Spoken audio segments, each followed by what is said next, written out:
ஏந்தல் ரசூலுல்லா சொன்ன சொல்லை ஏற்றால் இன்பத்திற்கெல்லை இல்லை. சிந்திக்கும் ஆற்றலை பெற்றவரை கொஞ்சம் சீர்தூக்கி பார்க்கணும் நெஞ்சுக்குள்ளே.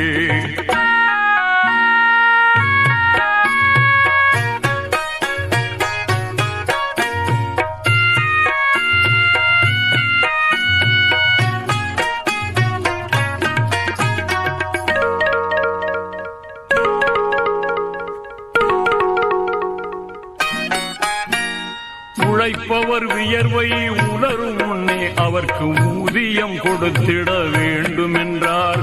உழைப்பவர் வியர்வை உணரும் முன்னே அவர்க்கு ஊதியம் கொடுத்திட வேண்டும் என்றார். வழியினில் கிடக்கின்ற கல்லையும் உள்ளையும் வகையாய் அகற்றுதல் தர்மம் என்றார். பக்கத்தில் வாழ்வோர் நலன்களுக்கு நீங்கள்